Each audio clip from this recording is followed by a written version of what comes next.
cases of any country in the world, followed by Brazil.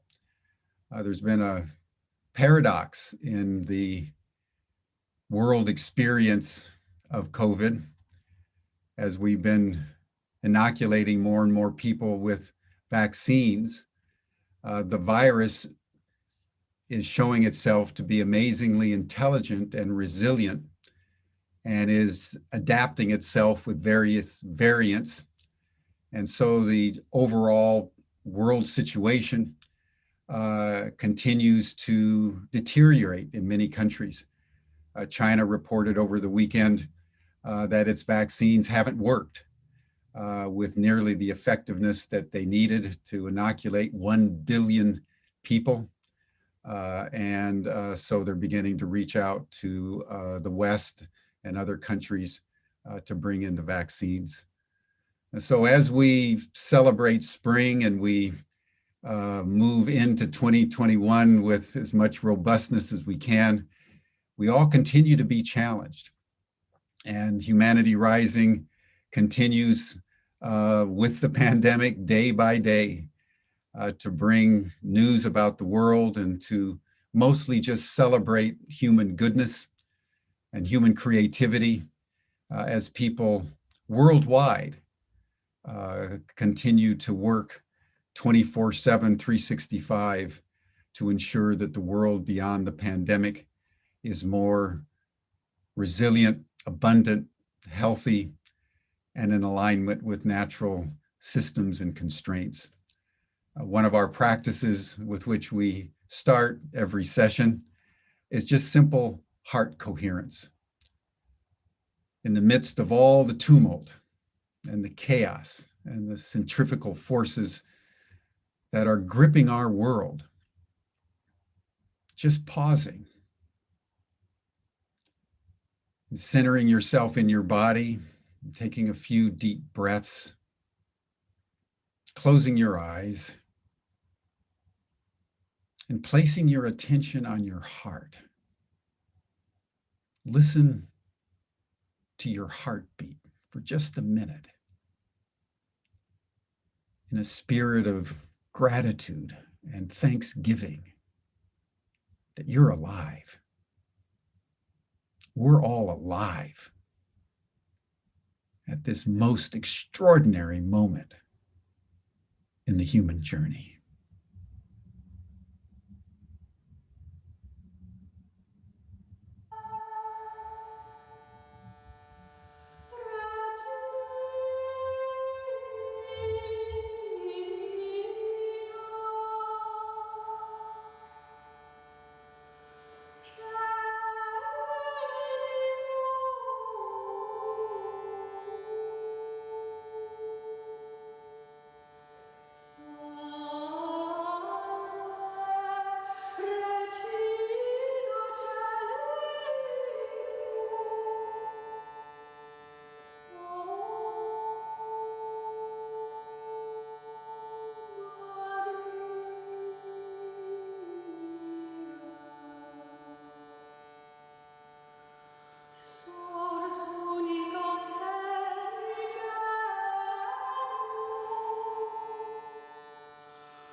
Thank you, everyone. And now, with an open heart and a heart full of gratitude for each and every one of you who are joining our session today, I want to commence our program by just noting that we're coming to one of my favorite parts of Humanity Rising since we started in January with our sessions, and that is our global celebration of one of our world treasures, the scientist and humanitarian and psychonaut of our time, Dr. Stan Groff. His birthday, his 90th birthday, is on July 1st in several months' time. but working with a number of partners from around the world, we have been celebrating this great and noble spirit starting in January and then once a month through June. And we want to celebrate different aspects of Stan's life and extraordinary work. And today we want to delve into what is arguably his singular achievement, his initial work starting in 1956 when he first did his initial session with LSD, and then went on to pioneer with a number of others research into LSD primarily, but that has led worldwide to research on the efficacy of psychedelics in therapeutic healing of the soul. This led Stan to describe a cartography of the psyche that was a breakthrough following on the insights of Freud and Jung. And in many ways, Stan Groff is the singular successor to these great pioneers delving into the unconscious of the human psyche.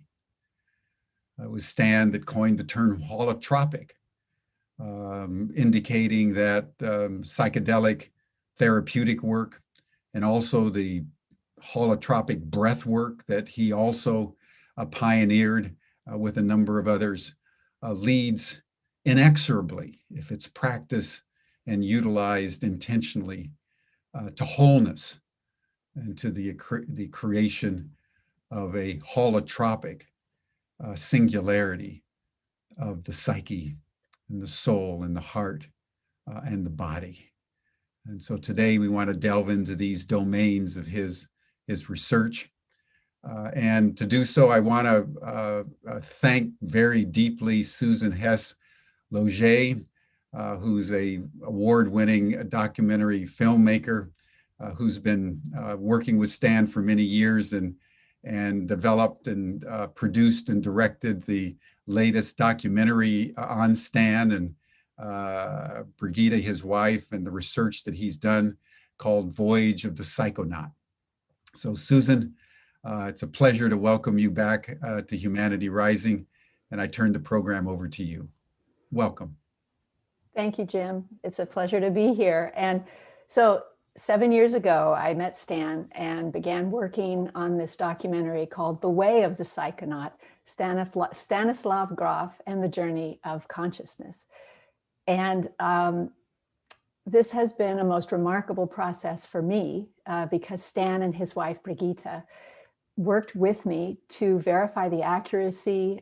We tried to show the process that Stan went through to develop his insights and discoveries so that it would become easier for people to understand and see how they might undertake such a journey themselves.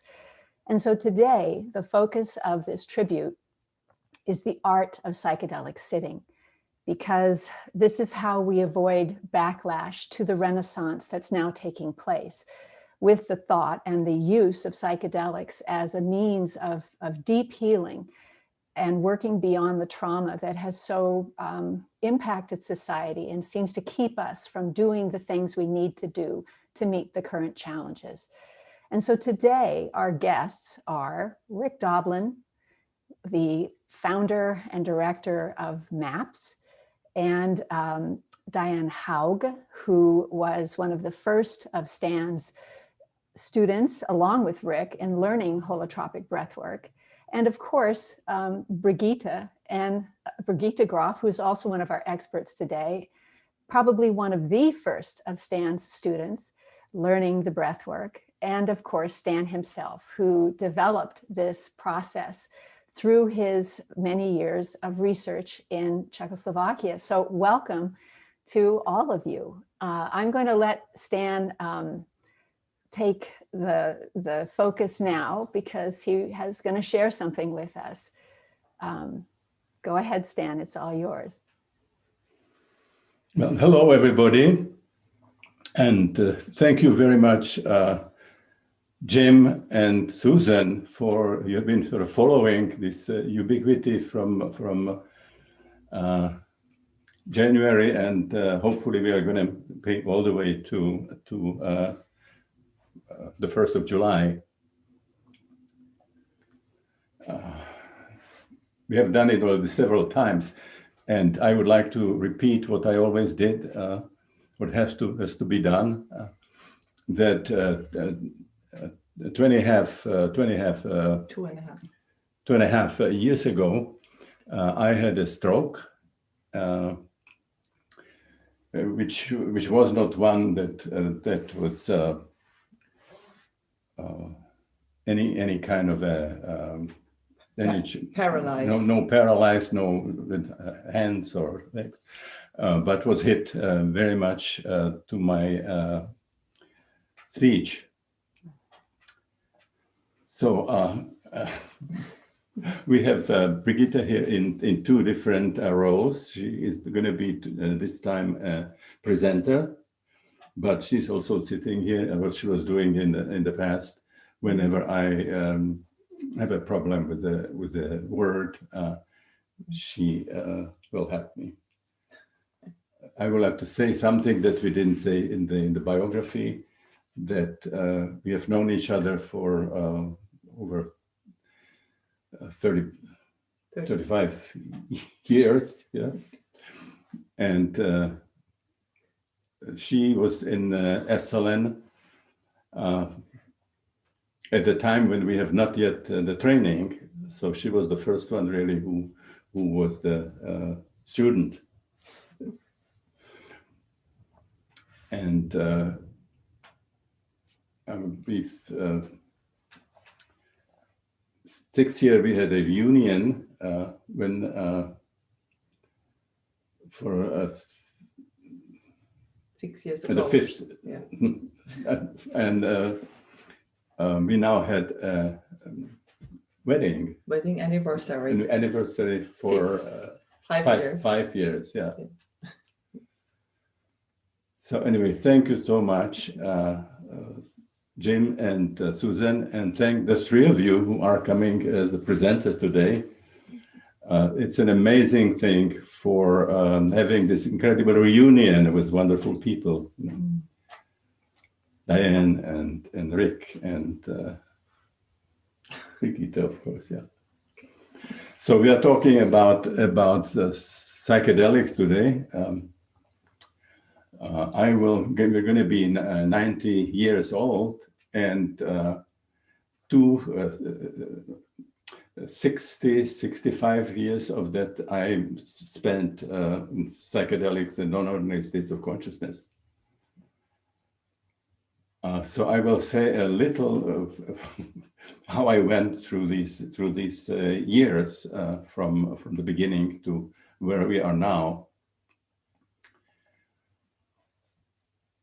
I actually started working with LSD long before I could have an experience myself. I was in the fourth anniversary. I was in the fourth year of my medicine, and we got LSD from Sanders. And my presenters was a docent, Robicek. He was very interested in LSD at the time, to spend 6 hours with patients. So he used us as gophers, and I was sitting basically in all free time in the clinics, seeing people with psychiatrists, psychologists, artists, and so on. So I was sitting there and wetting my palate, whetting your appetite. Anyway, what I watch, these incredible experiences, and I simply didn't have it, couldn't have it myself.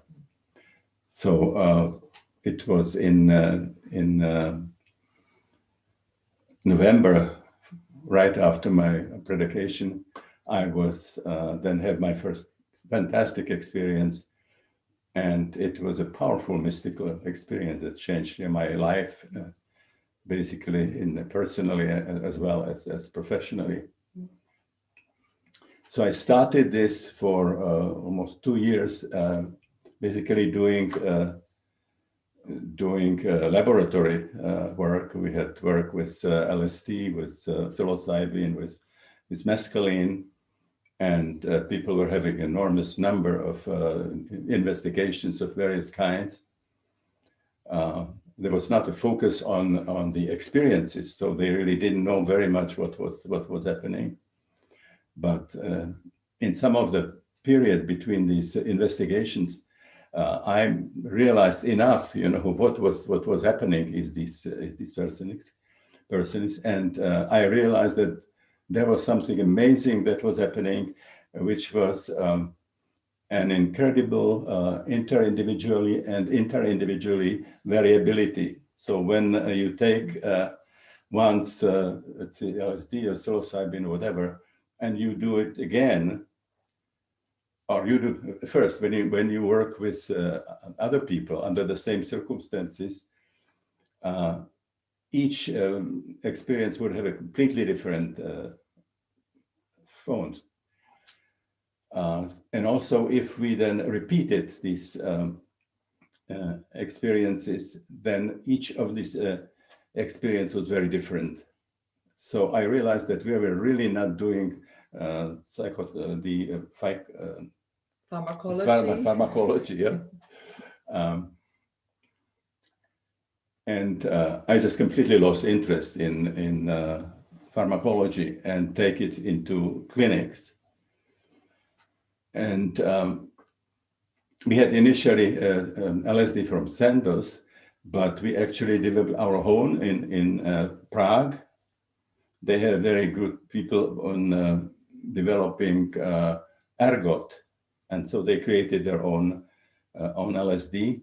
So we had the only other country as Switzerland and Czechoslovakia at the time was the only who had pure LSD. So initially, we wanted to use LSD in patients who were very difficult and also didn't help by anything else before, anything that was available at the time. So we were started in these kinds of patients. And we started with slower dosages, actually, with medium dosage, I would say, between, let's say, 100 to 250 afterwards. And it was a really, really amazing situation to take people, one session after another and seeing how it's unfolded the psyche step after step. My patients talk this, that it was like a onion peeling with psyche, or the other one was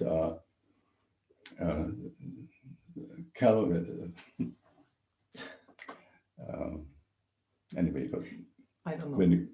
No. Anyway, maybe Susan archaeology. Archaeology. Yeah. Okay. It's like chemical archaeology. Yeah. Okay. Step after step. Now this was very, very interesting because what I found out was that the experiences that were in the unconscious, the traumatic experiences, they were not like a mosaic kind of a situation, but they were arranging sort of in stages, which I called the coex experiences, where people have experiences in different stages, at different times of her life, and have experiences that have very simple, even the same kind of emotions or the same kind of physical sensations. Mm-hmm. And then he found out that as we continued, it actually take us all the way to an entirely new realm at that time, which is to biological birth. And I actually was able to create 4 of these stages, the BPM 1, 2, 3, 4, which was something that related to the stages of birth. And the first experience was at the end of Pregnancy. The end of pregnancy. beginning of pregnancy, before anything starts, that the first BPM was a situation where this birth started, but the cervix is not open. That's the second. The second stage. The second, yes. Yes. And then the third was when the birth actually started moving, the contractions started, but there was a very, very difficult still time to get through this. What was happening, something very interesting and new, was that as people experiencing the third matrix, that also experience sexual sensations, very powerful sexual sensations, which was very, very interesting. Find out how all kinds of sexual problems actually start already in the birth process.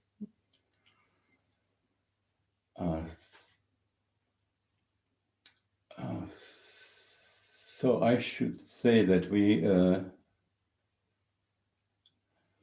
at the beginning, the stages were milder. They were from 100 to 200 to 215. But I found out that actually doing the small dosages and gradually, that those are not the best result. It was called the psycholytic, right? The psycholytic That was called approach. the psycholytic.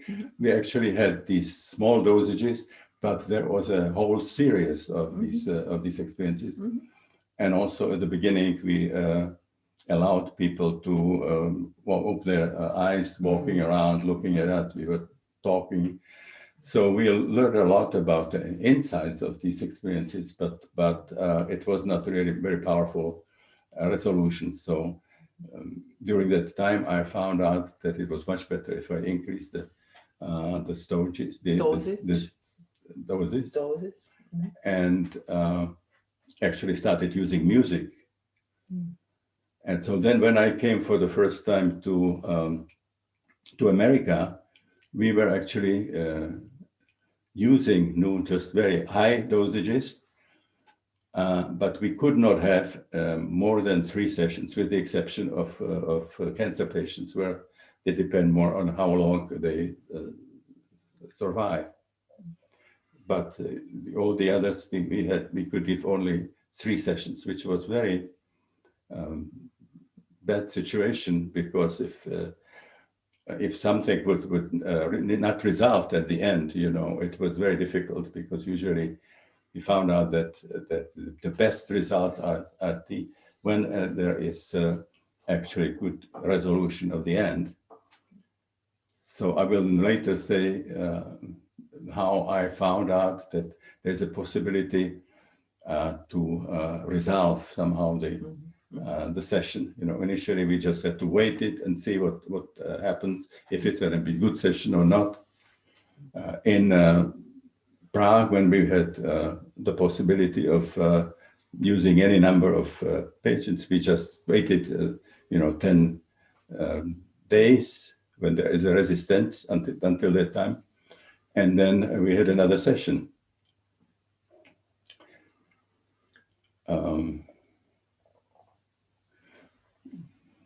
So maybe I'll go back to it when we get to the breath work. Yeah?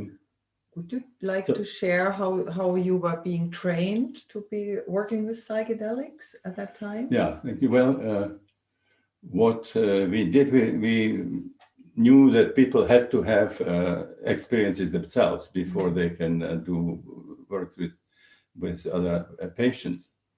And we had the possibility to do it in Prague, both with LSD and psilocybin.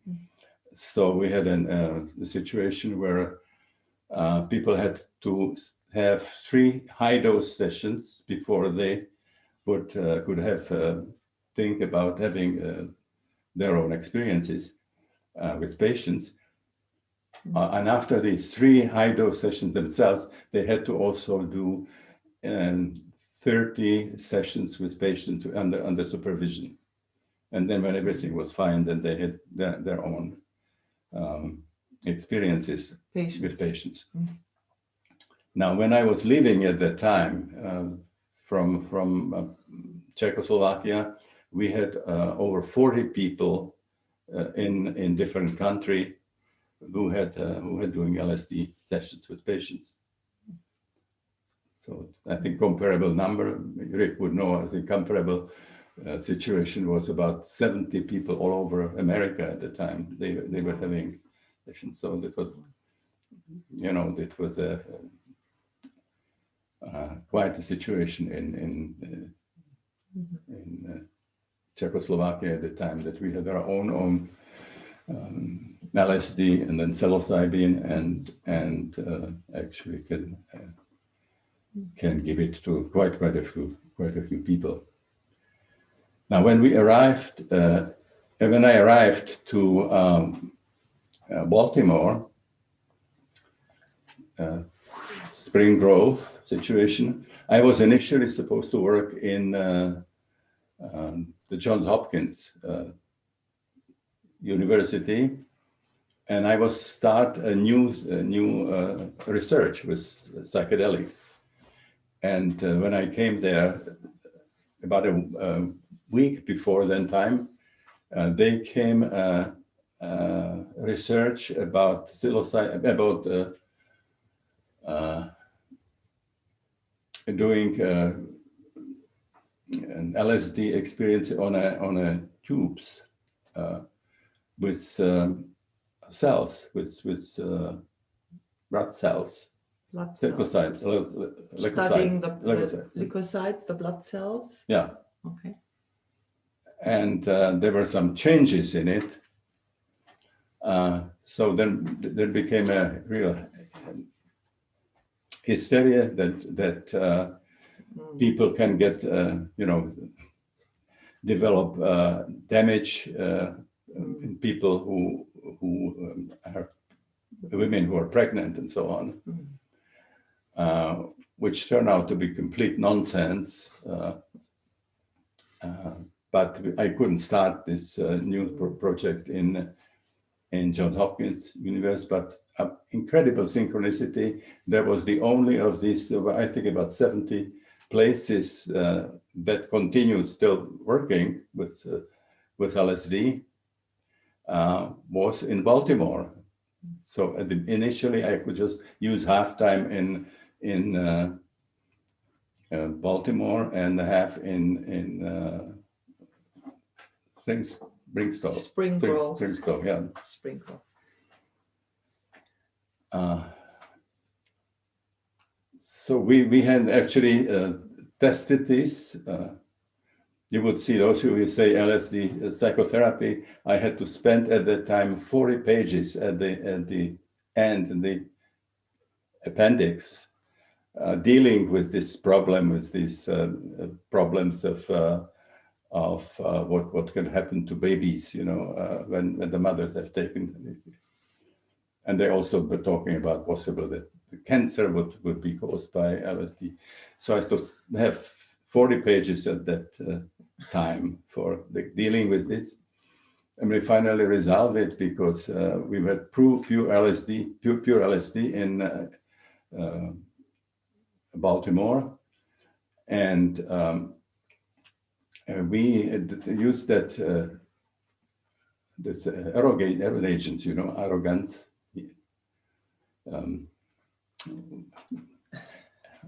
Arrogance?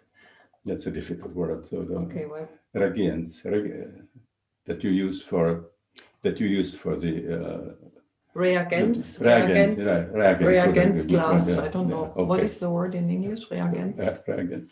Where you make What you the use, the experiments in things this that you like use- that you glass use tube for- in chemistry. Yeah, Test you put tube? it into The the long tube. Yeah. Test tube? Test So, tube, yeah. I guess. And we had this method, which was by Tio, TJI.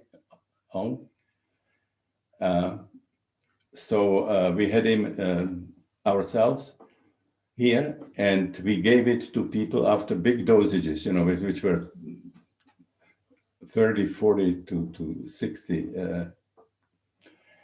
And he found anything. The Tio was actually checking this, and he had no changes, you know, In the cells, And in the blood in cells. his own method. And actually, at that time, we also got blood from Tim Leary, and by the time he must have had only hundreds of LSD, and he didn't find any difference between our patient who had 3 sessions and Tim Leary. So that was the end of it. And nobody's laughing about it when somebody talks about it. Yeah. Now, I should say we were using these highest dosages, but only 3 sessions for some reason. I don't know why. 3 was difficult. Not difficult, but 40 would be bad, you know. Somebody came up with this idea. And it's really bad because people should have continuation, you know, not sort of start in the middle. But that was the problem. The other thing was we were allowed to have all our sessions. Actually, we should have it. And one of the things that we were doing this research was besides alcoholics and neurotics, and of course the cancer patient. And then there was one more that we had. Narcotic patients, yeah.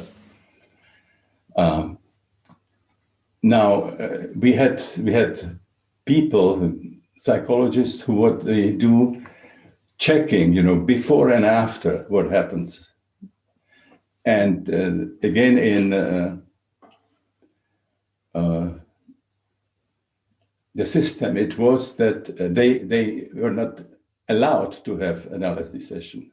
The scientists. In other words, people who were preparing it before the sessions, and those who were looking at the follow-up,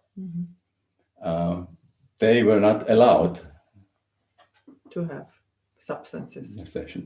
Sessions. So that was a very interesting situation.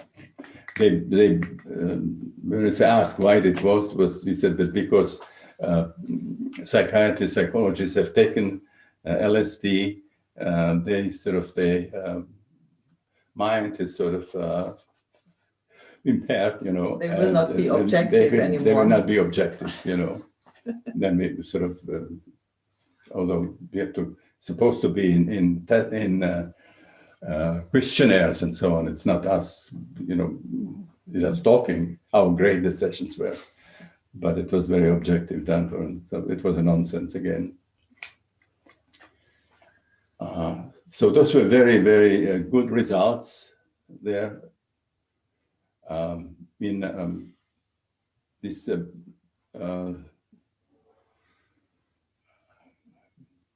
alcoholic patients and the narcolepsy, the alcoholics was over 50%. You know, we had follow-up for a year. We had 6 to 12 afterwards, I remember. So those were really making results, and the narcomans, they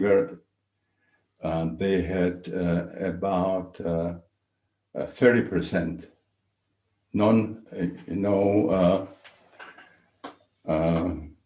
we always had for these people in the narcotic patients, we had to see them every day, to go to a half house.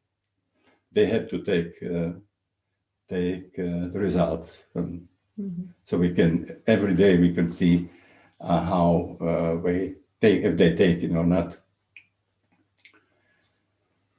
So then another situation was that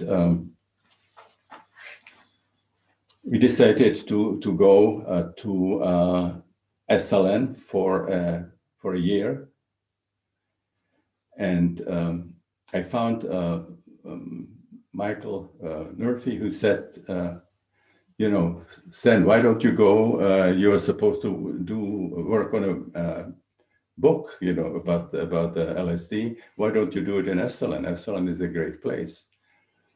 And so I got a house there, beautiful, right on the ocean.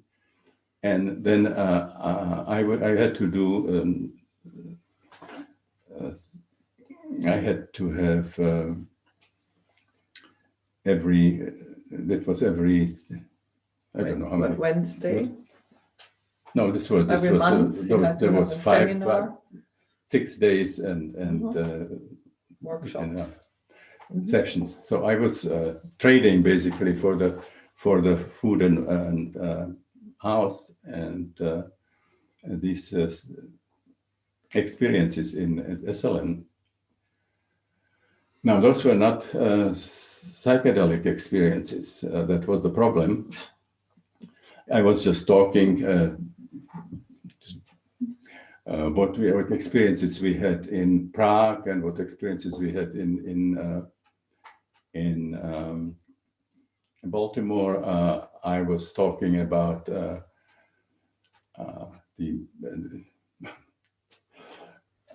experiences and so on. And I was showing a lot of paintings that I had and so on.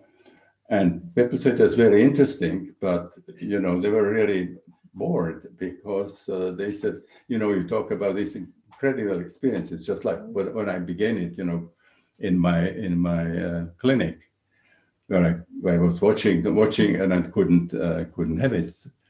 So they say, well, don't you have a stash somewhere? You know, you'd like to have some experience. And of course, you know, that was not possible at SLN, and that's officially at least. And so I was thinking, you know, what we could do, and then finally had that experience that in Prague and in Baltimore, and people who had unresolved sessions, that we can do something about it. And this was for the first time it happened when one of my patients was coming down of the LSD session and was not in a good place, was very, very angry and had a lot of pain in the shoulder. And when I came to there, he said, "Could you put this on my shoulder? Could you push? I think if I could get it through it, I would feel better."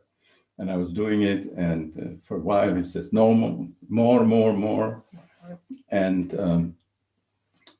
after a while, he started rounding, started screaming, started coughing, and you know, with very short, maybe 20 minutes, half an hour, we were resolved and feeling wonderful, you know, relaxed and laughing and so on. And another one, a situation where it happened with nausea, when I also again put a belly and this enormous throwing up, and yeah. Sounds. And again, very, very quickly, this was resolved. And so I started seeing that I can do something with people. And when they were not being well resolved, I would say, what is happening in your body, you know, and then ask people to intentionate it and so on, and then express what was coming out emotionally, on physically. And what happened at that time, that some of the people who were doing this kind of body work with me, they started suddenly breathing very fast. And they were very surprised. They told me, you know, this drug is wearing off. And I am like in the middle of the session, everything is amplified. So I get the sense that actually you can do something with the unconscious by using breathing, faster breathing. And that was the beginning to holotropic breathwork. And I say I've run more of the time than I wanted, so I think we can end it. Okay. Yeah, well, and I think if I remember the story correctly, Rick Doblin was one of those people that showed up at Esalen hoping for something more. And, you know, and Brigitte, actually, you have really evolved this idea of body work. I've participated in breath work when Brigitte is one of the facilitators, and the breath work is, you know, when it is accompanied with the body work, is so powerful. And so I'm going to hand it over to Brigitte, who herself has her own practice in Germany as a psychotherapist and has trained people throughout Germany, and really was one of Stan's first students before there even was a training. So I would love you to talk about your experience of how this has evolved for you before we bring Diane and Rick in. Yeah, thank you, Susan. Well, I had the incredible fortune to be able to come to Esalen in 1986, and I stayed there for a year, and I was in these two of these months-long seminars with Stan and Christina, and had the chance to work with them in all the workshops. And so the work with holotropic states really became my passion and my profession, and has been with me my whole life. And so I also was joining a 3-year training, which in German speaking, the same like Diane and Rick did in the States. And that was a wonderful format to be for 3 years in one group. And so we could enjoy, you know, Stan's gift of the incredible knowledge he has brought back to humanity about who we really are, the spiritual knowledge and the discoveries he has made for psychology, the perinatal level, the transpersonal level. So this has been a fantastic training. And of course, the other very important part was to have the practical experiences, because you know, this is not like, oh, we are the doctor and the others are the patients. And so we learn to go through these experiences ourselves, and also learn to accompany people who have these experiences. And also, it's a fantastic way to approach the psyche, which is to understand and trust that there's a inner healing intelligence in all of us that can be activated and permitted to happen. The concept of the inner healing intelligence, the divine that is transforming and healing, the Shakti as known in Eastern systems. In the West, we live so much in our head, and we need to have a plan. And this is really the opposite. We're learning to listen to what wants to happen from within, and I absolutely love that concept. And so that's the special gift of that work that Stan, together with Christina, has developed, the holotropic breathwork. And also the same approach is to work with psychedelics. You know, it's not that there is an expert who knows the plan, but it's the work comes from within. The psychedelic medicine would activate this process and we would be sitting with the people following that process. So and there's elements like the music, the body work that Stan has already explained. And it's really important to learn that attitude properly, and also to be very ethical in being with people, because it also includes the touching and the holding and so on. And it's really important to be very clean and clear in service of what the person needs. So we have in last year, we have launched our Graf Legacy training. It's a training of working with holotropic states of consciousness that we are authorizing wonderful teachers around the world to lead their own trainings. And so the idea here is that people can learn the holotropic breath work, which we also call Graf breath work. It's the same. You will find the trademark Graf we have created to represent and protect Stan's work without any profit for us. And so people also would learn to be with people who have these experiences spontaneously, like a spiritual emergency or emergence, or who are in the process of dying. And of course, right now, especially needed learning to be psychedelic sitters. And that's even possible without psychedelics, because you also can only use them where, or train with them where it's legally possible.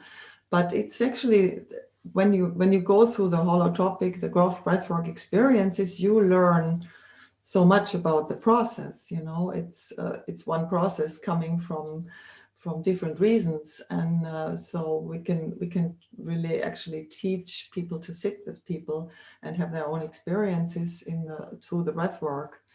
And it's especially now in the psychedelic renaissance that is amazing, and we are very happy to see. But it's also really, really important to handle that with care. So, I mean, psychedelics are powerful spiritual tools for inner transformation and healing. And it's not about a pill. I mean, psychedelics are not like a pain pill or something like that.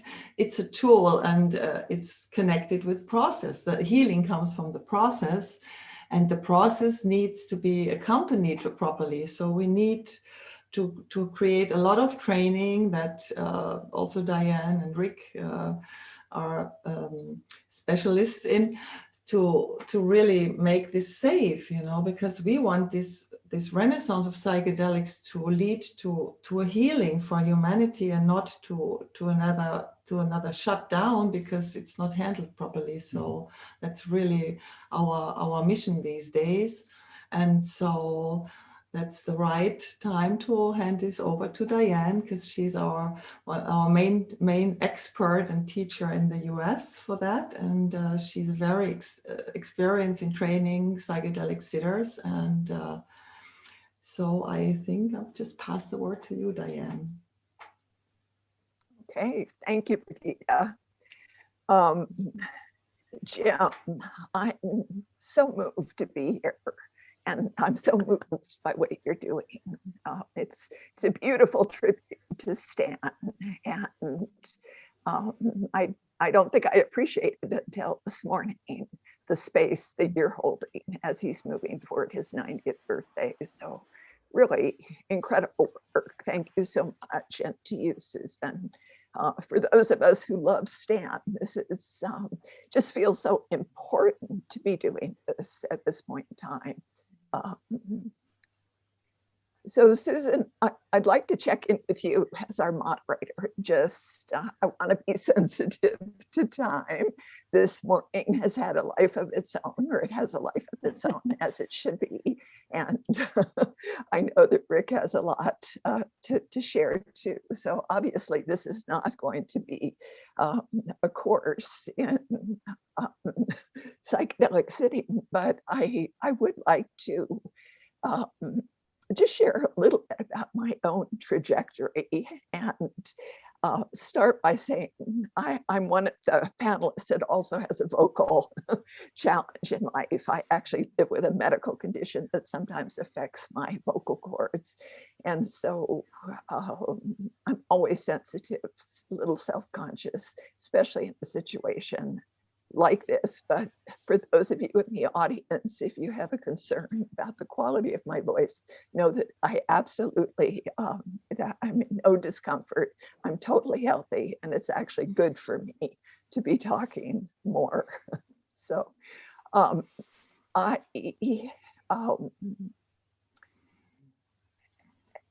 my first encounter with Stan came as a result of my own background and interest in end-of-life care.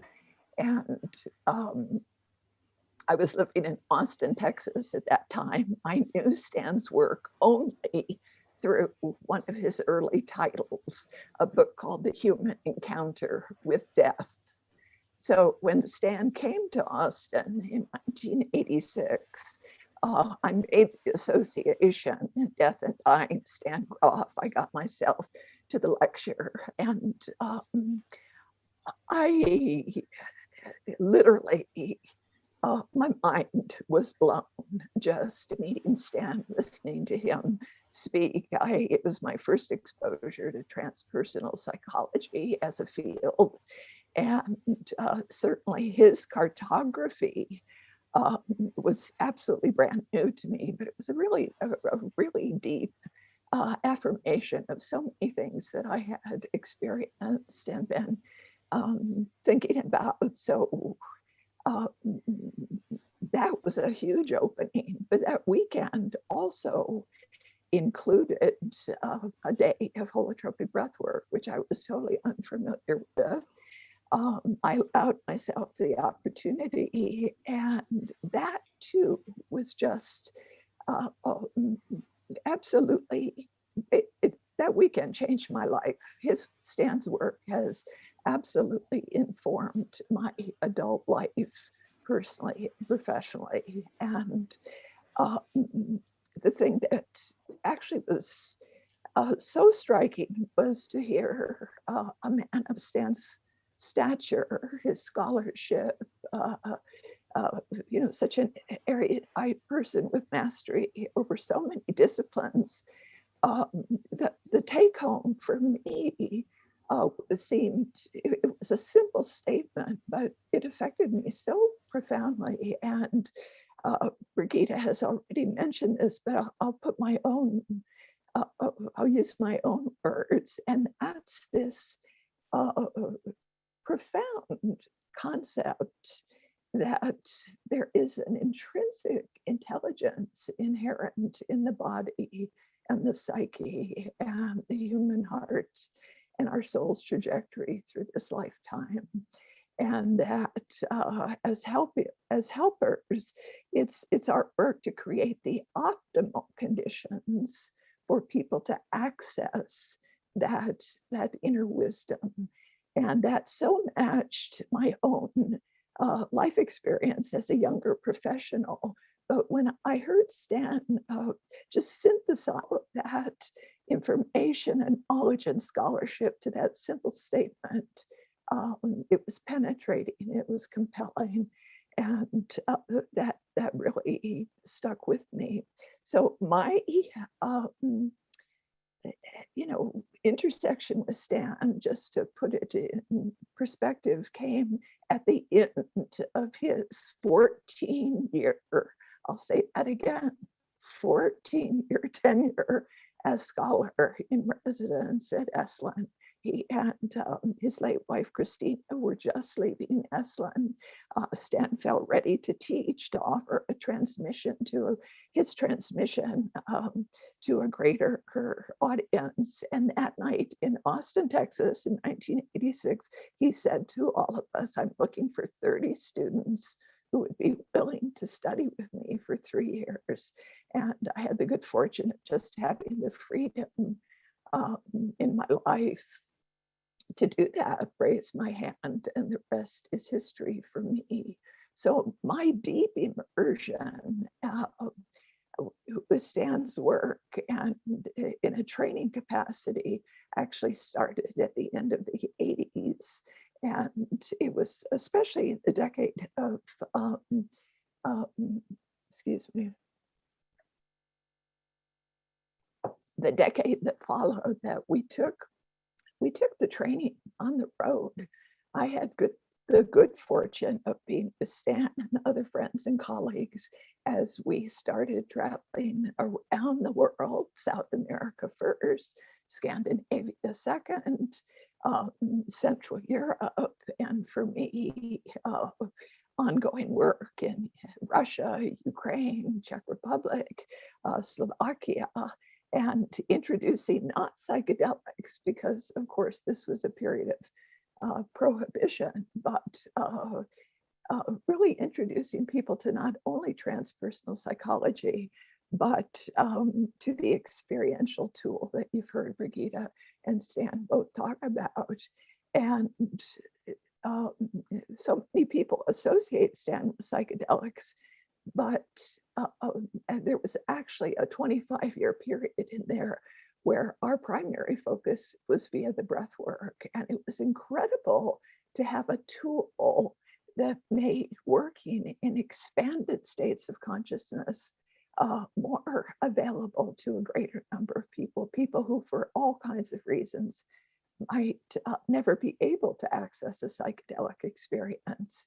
And we learned that for so many people, the breath work itself, just that simple practice of an enhanced breathing process supported with music, supported with body work, the integrative arts that follow that,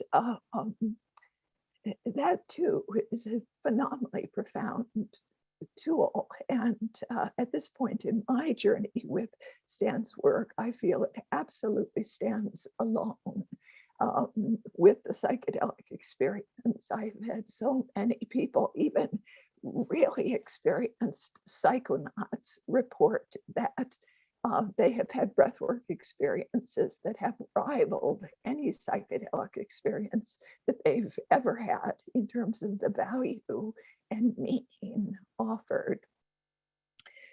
So Brigitte did such a beautiful job of I think, summarizing the just the strategy, the orientation that we take in the work. But I will actually say a few things about sitting as it applies to breath work and as it applies to psychedelics. And this is my own language. I actually have come to think about sitting as a practice really akin to meditation, actually a lot of similarities that actually has incredible application in a life's journey. So for me, sitting is so much about the quality of attention with an A and intention with an I that actually creates the healing context or the field for people. It is really the presence that we bring to another, I think, that makes the critical difference, that really impacts the outcome of the work. So attention, intention, when I talk about its similarity to meditation practice, for me as a sitter, I think to approach the task at hand in a way we might approach meditation practice, is about being kind of centered, being grounded, assuming a posture, and not even necessarily a physical posture, but a posture of, again, beginning to quiet the mind, beginning to open the heart, staying totally awake, totally engaged, but without the focus on doing. I think sitting is so much about qualities of being, B-E-I-N-G, as opposed to doing. And so a sitter from our perspective is not there to fix. They're not there to analyze, interpret, it's that quality of being in my very short time with you that I'd like to stress. At this point in my journey, because of course holotropic breath work we've had to take a hiatus from that work in relation to public health issues. So I have really become much more involved in two projects in this year that allow me to focus on these themes theoretically, for unfortunately not practically. One being a position that I'm a role that I have with the California Institute of Integral Studies this year. They have a certificate program. It's a 10-month certificate program under the auspices, the umbrella of the Center for Psychedelically Assisted Therapy and Research. And in that capacity, I am bringing Stan's theoretical work and in the past, the practical exposure to the breath work to actually literally hundreds of licensed professionals who are who are very interested in becoming psychedelic therapists. And I'm so pleased to have been invited to represent Stan's work in that context. And I think it's incredible exposure for those psychedelic therapists to be. I'm also, I feel very privileged to be identified by Stan and Brigitte as one of their kind of authorized teachers here in the United States, with my good friend, Jay Dufresneau, who is with me. We are co-directors of the new Graf Legacy Training USA. And I think you'll see a link to what we're doing here in the United States on the chat function. We decided to wait until 2021 to launch our program here in the US. We're in our development stages. We're building our board. We've applied for nonprofit status here in the US, and we're building our curriculum. Thanks to Jay, we have a website to present to you that will only continue to grow and get better. But thank you, Jay, for your push over the last 2 weeks to get that ready for this program. So this is just a portion of what I was prepared to share. But Susan, I think I will pause. I want to make sure that Rick has an opportunity to introduce himself, and I assume that there might be some interaction that we'll all share together. But I've really appreciated this, Jim. Thank you so much. It's really heartwarming to be here with you all. So. Thank you, Diane. I want to say that my introduction to breathwork and to Stan was through a training that Diane was in charge of in Taos, New Mexico. And that's when I met you, Diane. And that's when I was introduced to Stan and heard him speak. And that was my inspiration to make the documentary. So I have a strong connection to you from that. Wow.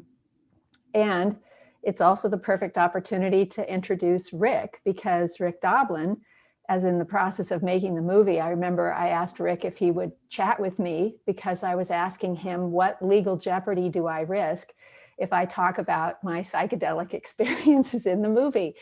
And he said none. So I went ahead and dropped him into the movie. Rick has been an incredible force. I believe it's 30 years that you've been developing this approach to legalizing psychedelic substances so that they can become once again available as a therapeutic tool and in people's own personal lives, hopefully, eventually. And so I want to bring Rick Doblin in because MAPS not only has begun this process over decades now to first MDMA, working toward that being legalized as an amazing treatment for post-traumatic stress disorder. And now this process of also training sitters so that we're prepared for a renaissance and legalization and access to these substances again. So I'm going to turn it over to Rick because I think it's important, the history that he has to this conversation. Wow, thank you so much. It's such a pleasure to be here with all of you today. It's 35 years, actually. April 8th was the 35th anniversary of MAPS. But I really think about my work in this area as starting 48 years ago, now actually almost 49 years ago, when I read Realms of the Human Unconscious by Stan from my guidance counselor at college. And, you know, the book wasn't actually published till 1975. So my guidance counselor had a manuscript copy and connections to Stan. But to go back even further, I just want to talk a little bit about the history in the 60s.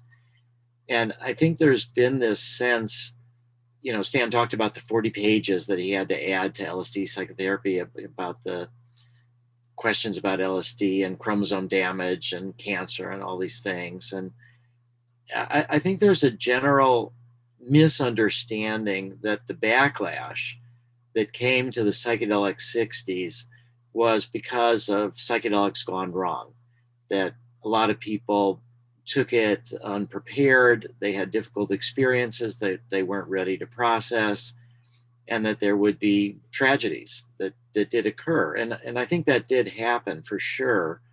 The tragedies were vastly exaggerated. People didn't stare at the sun and go blind because of that. That was a made up thing.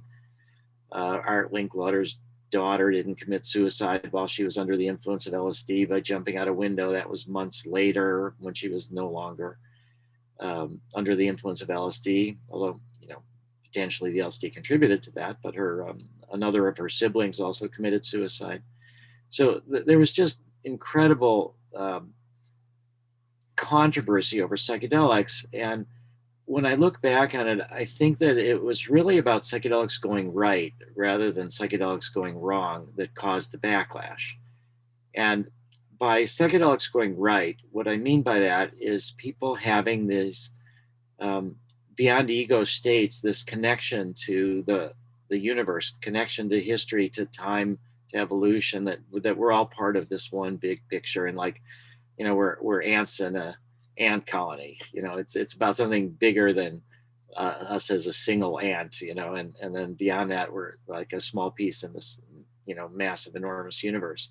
And I think what happened was a lot of people had these experiences under the influence of psychedelics, although it is possible to have without psychedelics, with breath work, with meditation, with gratuitous grace, any number of unknown causes.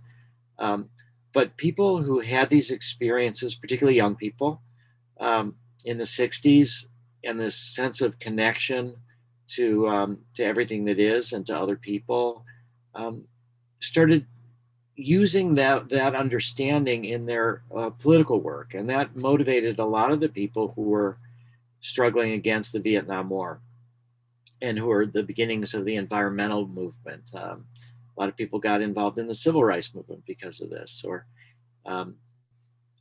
environmental movement. So that it was really psychedelics going right that caused people to work for a better world, that caused people to try to challenge the status quo, that I think caused the backlash. And at the same time, a lot of these experiences that people were having, Stan talked about the birth trauma and the transpersonal states, in the 60s, that was so new. I mean, death was something the time that people didn't talk about, particularly cancer.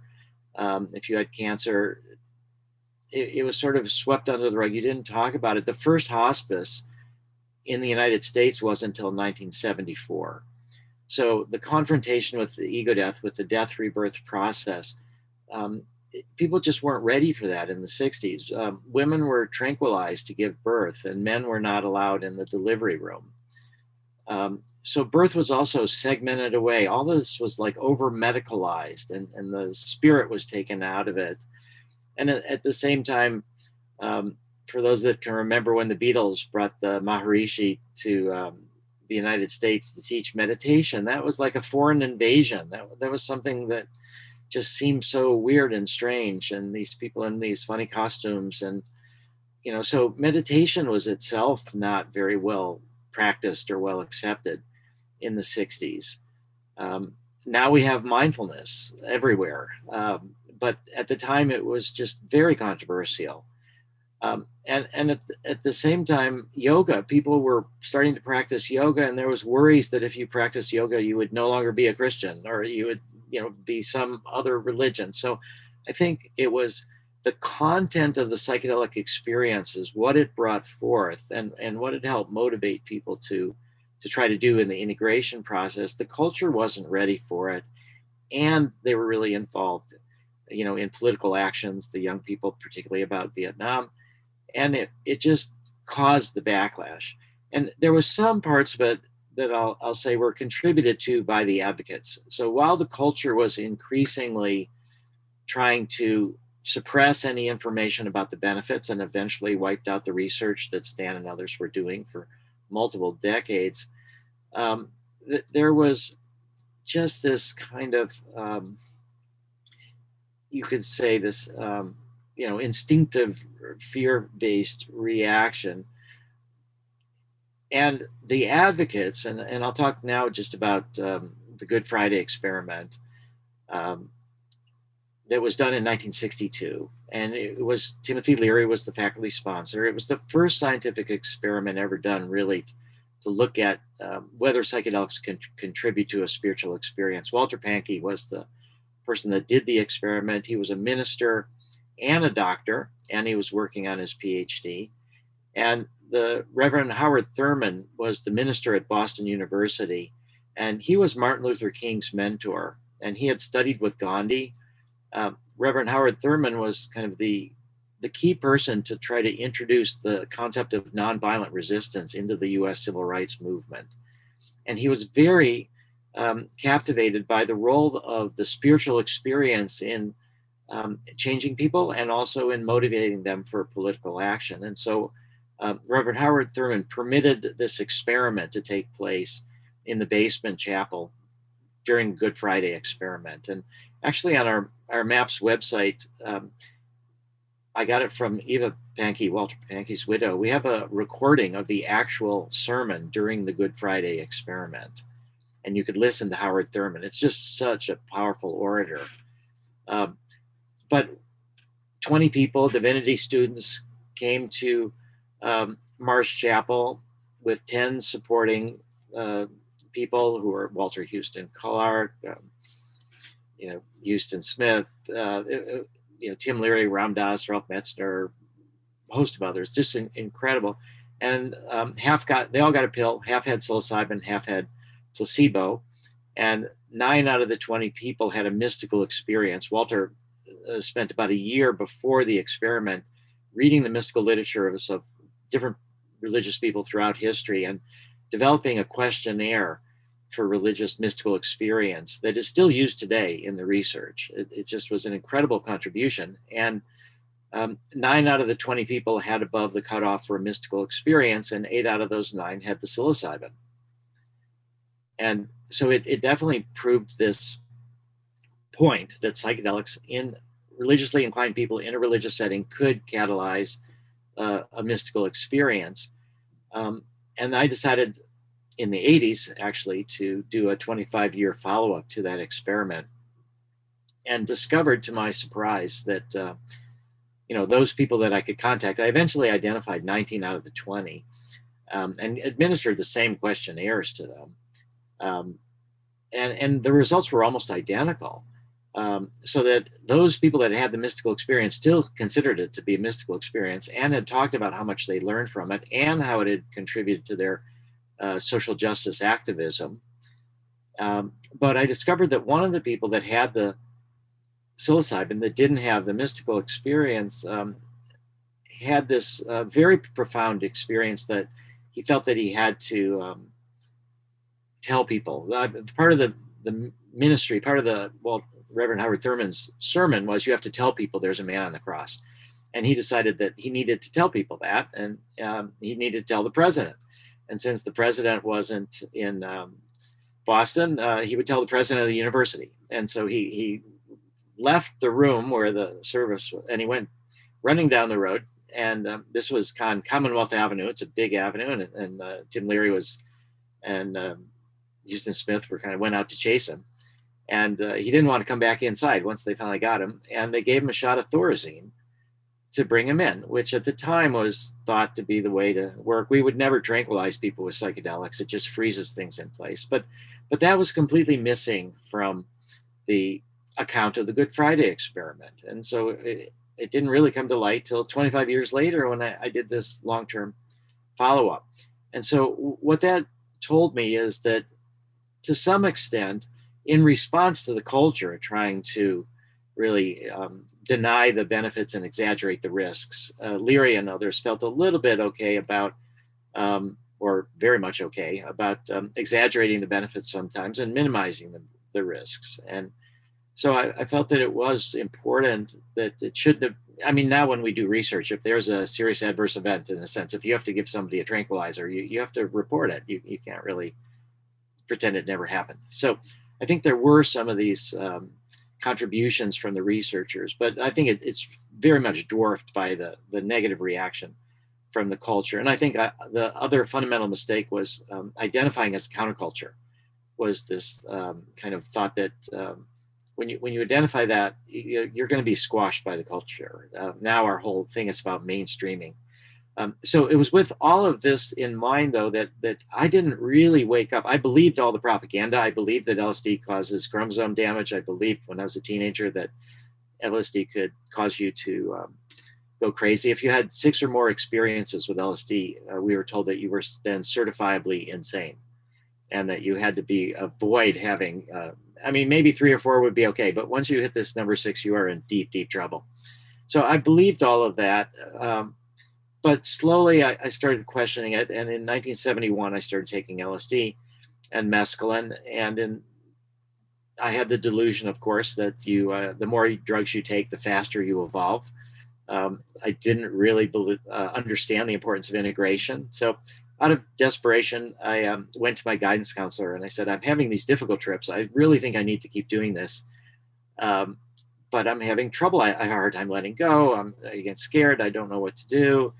And this is when the guidance counselor gave me Realms of the Human Unconscious to read.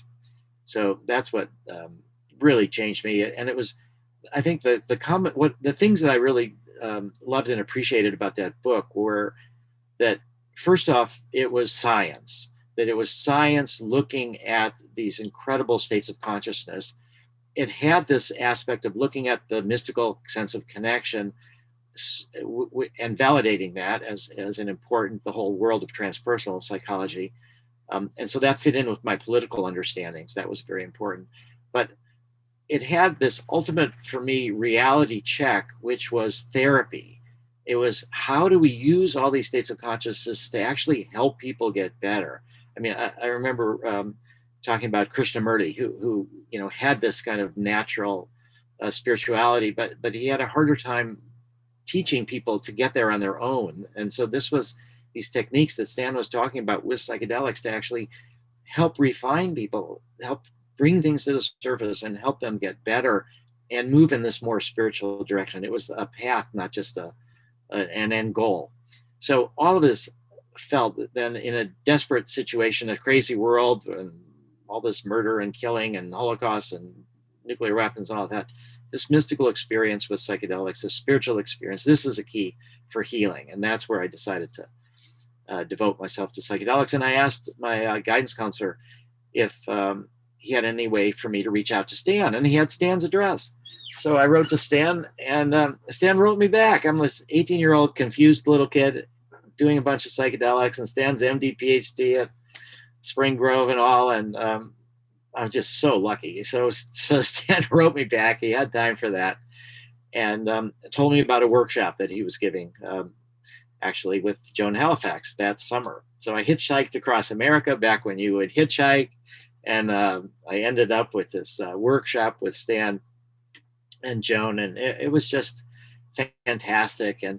But it was at this time I did primal therapy, I did an encounter group. I realized that I needed to start focusing on integration, and so that's basically led for 10 years of my work, building houses, getting into the physical world, just tripping every now and then, seeing as how as I would gather strength, I could do more. And then the next step for me was going back to college to develop a curriculum to study psychedelic therapy, to turn myself into a psychedelic therapist. And it was 1982, 10 years after I dropped out of college. I had no contact with Stan or anybody during this field. I had thought that the backlash had wiped everything out. And I didn't understand that there were underground therapists. So I decided I would start back again at Esalen with a month-long workshop with Stan in 82. And that's, again, changed my life, because that's where I learned about MDMA and learned that it was both a underground tool called Atom as therapy, but it had escaped to be ecstasy and was used in public settings that way. And it was going to be, this was during Nancy Reagan and Ronald Reagan, and just say no. So the crackdown and the backlash was inevitable. So that's where I started getting more involved politically, and started a nonprofit before MAPS to sue the DEA to keep MDMA legal, and had all these series of meetings at Esalen and these various experiences, and then started MAPS in 86. So just to bring us up to date, I just want to say that on Friday was the first session in Europe. We're trying to bring MDMA assisted therapy to Europe, and Friday was the very first session where it was giving MDMA. It was in the Netherlands. The Czech Republic will probably be next.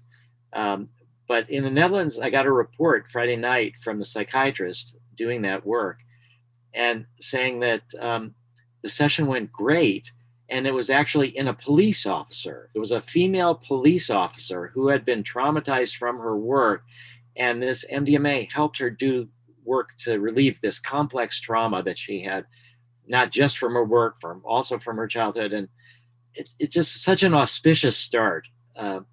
And what's going to be happening in the next couple of weeks here is the New England Journal of Medicine, which is the world's most important journal for medicine, the highest impact journal, is going to publish an article by Robin Carhart Harris and others from Imperial College. And it is directly comparing psilocybin for depression with SSRIs for depression. And what it's going to show is, obviously, that for those of us that know, that the psilocybin did a lot better than the SSRIs in the exact same kinds of patients, simultaneously treated either with SSRIs or with psilocybin. And it was a double-blind way. Everybody got the people that got SSRIs had a day-long experience with inactive placebo, and everybody that got this psilocybin, also everybody had pills that they took for quite a bit of time. Some were SSRIs, some were placebo. So a double-blind, double-dummy study. And it was just, so New England Journal of Medicine, psychedelics seem to be more effective than SSRIs, than the treatments that we have available. And also in the next week or two, we're going to find out when Nature Medicine, which is also one of the top medical journals, is going to publish our article about MDMA-assisted therapy for PTSD. And it's from our first phase 3 study. So this is the first time ever that psychedelic psychotherapy has made it into phase 3. Even the work that Stan was doing, the work in the 60s, it was academic research. It wasn't so much drug development research.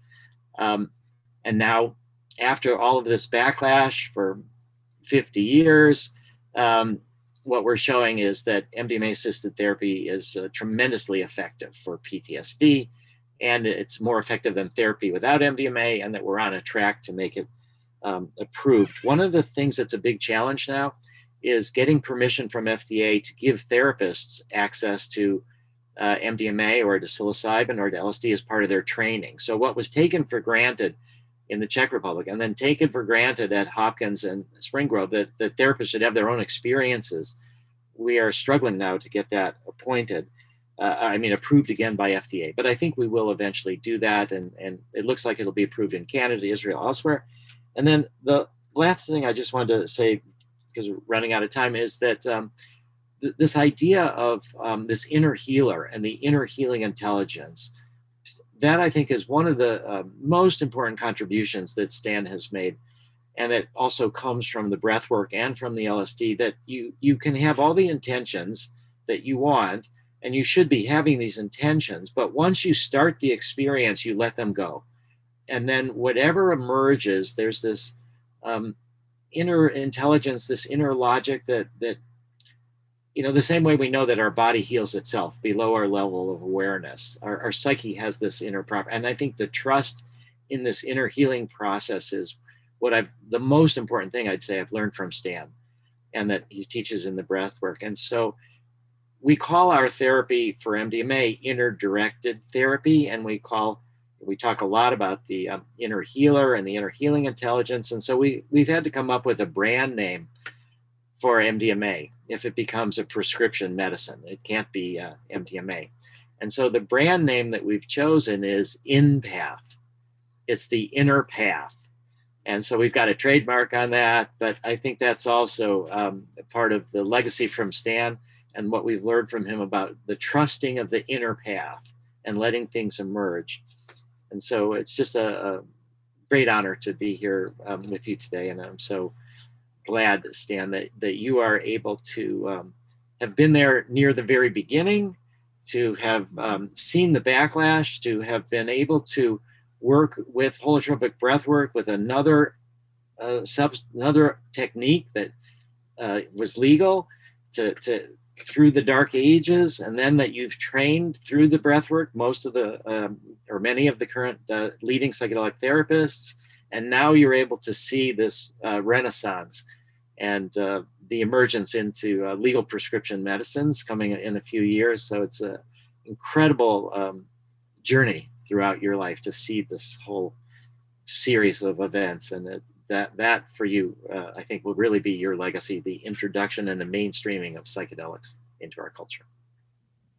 Thank you, Rick. That was wonderful. We don't have much time left, Jim. I know we're really up to the end here. There was so much information to share.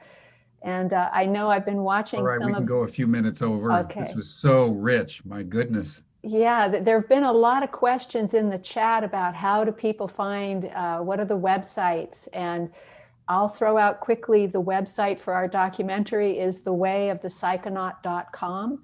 And there's access to live stream archives through just putting in your email, becoming a member, where you can hear our full-length interviews with all the experts in the documentary. Rick is one of them, and there were Q&As following those. I know that, Rick, your website, perhaps you could just mention it to people. Yeah, maps.org, MAPS, Maps of the World, maps.org. And Brigitte and Stan, there's the Graf Legacy training.com. Is that the proper website for the original website for the training, graflegacytraining.com? And then Diane, what you're developing in the United States has its own website, but it's in process, correct? Yes, but it's live. Okay. It's up and running. Richard kindly has been posting that in the chat. I don't know if that's the better place to access it. Our website title's a little bit long right now. We're going to be changing that. But basically, I'll say it. It's Graf Legacy Training USA, and for now it's on a platform called Kajabi. So after the USA is my MY Kajabi KAJABI.com. But if you want to get in touch with us, it's also a quick way to do it would be info at graf-legacy-training-usa.com. Perfect. Thank you, Perfect. Susan. Yeah.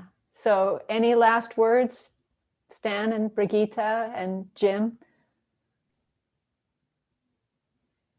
Yeah, if we have little time. Little. I Please. wanted to, Rick, thank you so much. I love you. And I couldn't understand how you did it, changing psychedelics all over the world and so on, until we were in Israel with you. We were there for 4 hours, for weekends. 4 weeks. For weekends. And we were doing breath work, and I was doing some seminars and sessions. And Rick, you have not maybe have an hour there. You were sort of working with psychologists, psychiatrists, politicians. By the time you were also trying to get, trying to get people for research. Both marijuana and also the MDMA was there. And we did this Rafi, we did this. You made this in a hotel. This wonderful dinner with him. Yeah, with Sheila. Like somebody who's like an Israeli Albert Hoffman. Yeah. It was unbelievable. I couldn't believe. I mean, you were just sort of all over the time. Well, it was such a precious opportunity to have you in Israel. No. And maybe just one thing to Diane. Diane, the amazing thing, when we were working quite a few times to South America, and at the same time there was a terrible crisis, financial and so on, and you were going there basically for nothing. You were just no payment. I don't no know, payment. just maybe getting for airplane and maybe did they feed you that or something, but you were doing it for just for Passion, something. for the love for the work. And you are not the only one. There are quite a few other people who really love about the breath work. And anyway, I love you all. And this Brigitte, of course, is. Yeah, I just want to I throw told out. her in the movie. I told her, that for me, these last years are just the best time of my life. She has a lot to do with it. And I can say that we would not have completed the film without Brigitte stepping in and helping us raise money. And the two of you are just such amazing people. It's such a gift. And Jim, I am so grateful to you for providing this opportunity. I'm new to Stan and his work. And through the course of this tribute, I have the chance of bringing everyone together who've known Stan for such a long period of time. And so my understanding has grown dramatically because of this. So thank you so much. Well, thank you, Susan, for convening all these panels. It's really been Susan, everyone, that's had the vision and the inspiration, and then did the hard work to convene everyone together. Because I think everyone I know that knows Stan loves Stan, and so it's really a work of joy and celebration of a great life. And Rick and Diane, thank you so much for your testimonies today, and your deep work and your deep passion about human possibility. And just to touch on one thing you said, Rick, which I think is so important, and I speak as someone who came of age during the 1960s, participated in the student movement, the anti-Vietnam War movement to the fullest extent possible. it was what went right with the psychedelics that was the problem for the authorities, not what went wrong. They took the few exceptions and made them the norm, and then smothered what was arguably the most important breakthrough the human race had come to, possibly since the Renaissance. And I think that's just very worth noting just for a moment, everyone, as you look back over, the 50, 60 years since, Stan and Timothy Leary and all these great pioneers of the spirit. Albert Hoffman brought in a gateway. The American culture split. And while at the cultural and social level, we went through a renaissance, we went through a revolution. The Vietnam War was the first war in recorded history where the young men en masse refused to fight.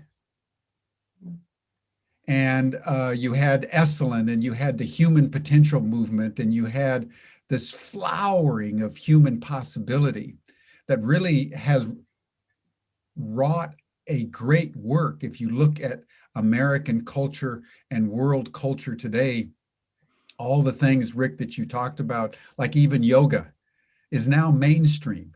Mindfulness is mainstream. The challenge is that politically, we went in the opposite direction. It's worth remembering that it was during the 1960s that John Kennedy was shot, Martin Luther King was shot, Malcolm X was shot, and Robert Kennedy was shot. And that the president that was elected right as the students were storming the Citadel all over the world in 1968 was Richard Nixon. So there was the breakdown and the breakthrough, it feels to me in retrospect, happened simultaneously with the breakthrough coming at the level of culture and society, gender, the women's movement. But the reactionary counter riptide, you can see almost a straight line between Nixon and Reagan and Bush Sr. and Bush Jr. and then Donald Trump, such that now the United States is more polarized and broken than probably at any time since the Civil War, 150 years ago. And I think that the agony of the world's soul at the moment is that politics seems to be the exception to the kind of breakthrough that the human potential movement, the psychedelics, and all the things that the progressive consciousness has been trying to bring in to the human journey. And so I think, the fact that the holotropic breath work, the psychedelic research is beginning its tentative and slow movement back into acceptance, is really opening up a new opportunity for all of us to mend the wounds that were actually exacerbated during the 60s and the 70s and the 80s, and rent the soul asunder.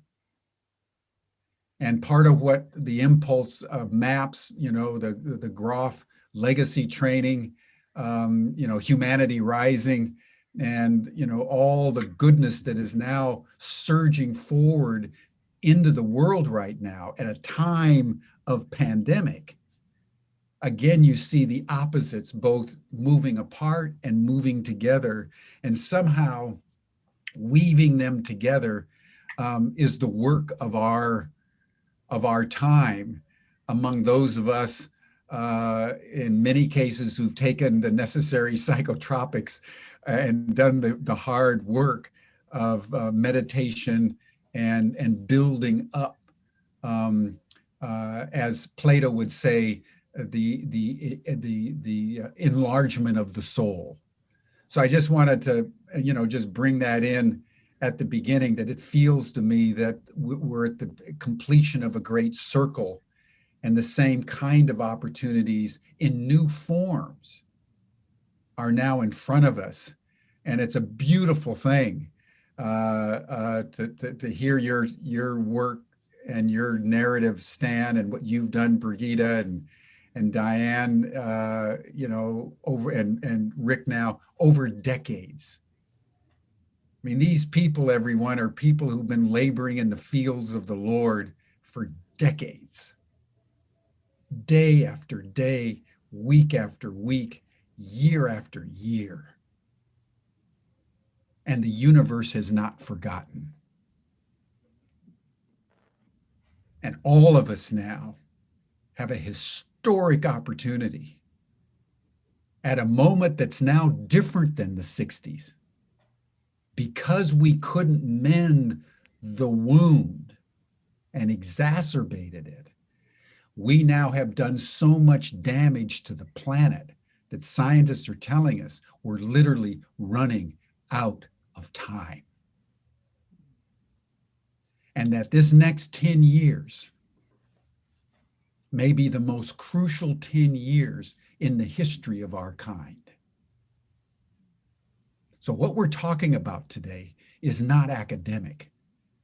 It's actually a national security issue of utmost importance, that we engage in the psychedelic experience. We engage in the holotropic breathwork. We engage in the opening of the world spirit and heart, so that all of us can experience at a world level, just like we're experiencing the pandemic. Wouldn't it be a beautiful thing if in the next year, 2 years, the world went to its opposite and we experienced a renaissance that would lead us into the kind of future that all of us know is possible, at a moment when we are literally teetering on the precipice of choice. So I want to thank you, Stan, for everything that you have been for all of us. You opened up this world with others, but you have emerged as the giant over time. And so I just want to thank you. And Brigitte, thank you for keeping this noble soul in perpetual youth. And Diane and Rick, Susan, I just want to salute you. This has been an important session. You're doing God's work, and I just want to acknowledge it. So thank you, everybody. This is Thank you all. Thank you. Yes, yes. And, we're going to come together again on April 12th. Jim, that was so beautifully said, and so importantly, it's such an important thing to understand that this is really a moment of transformation, collective transformation, that is a death rebirth of humanity's soul, really. And coming up on April 12th is our next tribute to Stan, and the subject is May 12th.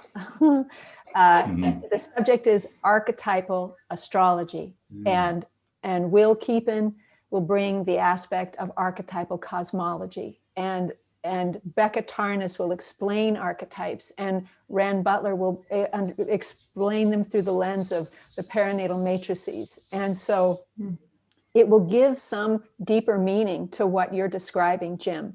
It will explain the United States is going through a Pluto return. It will help to give a sense that things happening in the 60s, it's now this cycle that's returning, that here's the chance to take it to the next step. And so, as you say, through Plato's expanded soul, this is an opportunity to expand our understanding of what's at work and how we can participate in this shift. So I am very, very excited for May 12th. And thank you all so much. Thank you, everyone. Susan and Jim, thank you again.